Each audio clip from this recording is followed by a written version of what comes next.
পুণ্যভূমে পুণ্যের ডুব, পুণ্য অর্জনে ডুব। গঙ্গাসাগরে কথায় আছে না যে সব তীর্থ বারবার, গঙ্গাসাগর একবার।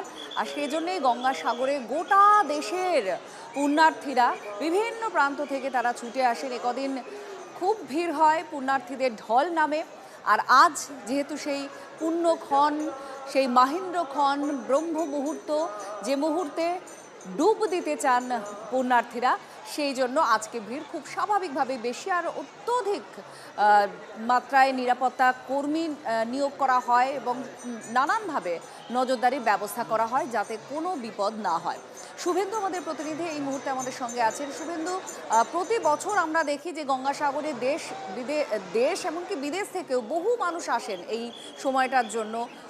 আর আজ এই মুহূর্তে ছবিটা কি দেখা যাচ্ছে, নিরাপত্তার বন্দোবস্ত কি রয়েছে? কারণ আজই তো পুণ্য স্নান বলা যায়। একেবারেই আমি প্রথমেই ক্যামেরা পার্সন সৌভিককে বলবো দেখানোর জন্য যে ছবিটা দেখো, ছোট্ট ছোট্ট ড্রপ গেট করা হয়েছে, বাঁশের ব্যারিকেড দেওয়া হয়েছে, সেখানেই কিন্তু লোকদেরকে আটকানো হচ্ছে। যখন ভিড় বেড়ে যাচ্ছে তখন কিন্তু এই ড্রপ গেটের মাধ্যমে কিন্তু এইভাবেই কিন্তু মানুষজনদেরকে আটকে রাখা হচ্ছে। কাতারে কাতারে মানুষের ভিড়, দেশের বিভিন্ন প্রান্ত থেকে, দেশের বিভিন্ন রাজ্য থেকে কাতারে কাতারে মানুষ কিন্তু তারা এই ভক্তি আর আবেগের টানে পুণ্য স্নানের আশায় তারা চলে এসছে গঙ্গাসাগরে। আর কিছুক্ষণের অপেক্ষা, কাউন্টডাউন শুরু হয়ে গেছে সেই মহেন্দ্রক্ষণ মকর সংক্রান্তির।